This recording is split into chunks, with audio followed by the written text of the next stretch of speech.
We'll pay for We that. paid for her training. Do you? Oh, sorry. Oh, Do sorry. you have follow-up or no? Oh, this one.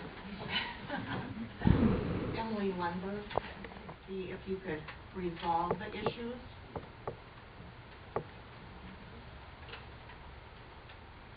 And as far as Whittier School goes, I understand that there's construction in the school, that you're adding an elevator.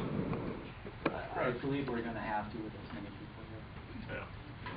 And if you...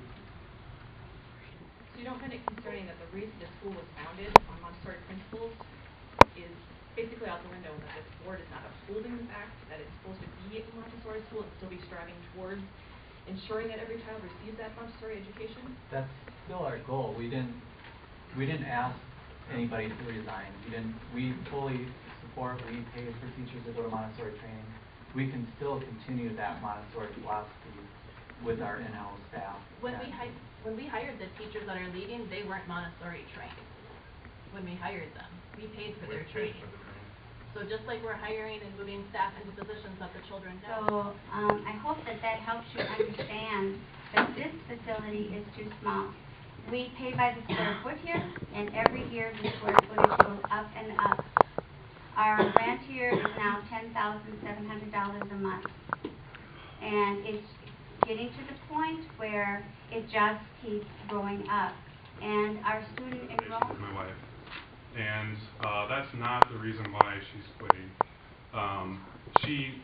She loves Montessori, yes. It's very passionate for her.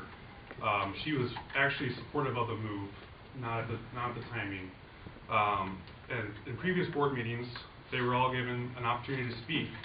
And from what the correspondence from that meeting was that they were not given a reaction or an answer to some of their concerns that they had that they expressed to the board. I want you guys to think about that. It was actually the board. The board's decision. Courtney recommended against it, and she didn't think it went to the board, but I wasn't there. I have been to the last 3 board meetings, and I want to tell you, I've been saying repeatedly that I thought there was a communication problem, and I don't think the board heard me.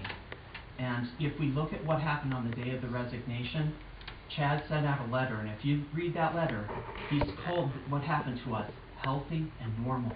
And that's very disturbing to me. That's the exact phrase in there. If you look, it says the words healthy and normal. And if I had written that letter, it would have been saying, this is a disaster. We get it. We see that this is a problem and changes need to be made. And I worry that perception that there's a problem here hasn't been reached until hopefully tonight. And I think the way forward is less of an authoritarian top-down approach from the board and more of a collaborative approach, the kind of team-building, consensus-building approach that could have got us all on the same page and not had people broke up into 2 tribes. And I think that's Courtney's approach, the collaborative team-building approach. And I'm sorry that she's been trying to say for board meeting after board meeting, slow down, we're making these changes too fast, we have people who are really upset. And it's unfortunate that they didn't listen to her. We also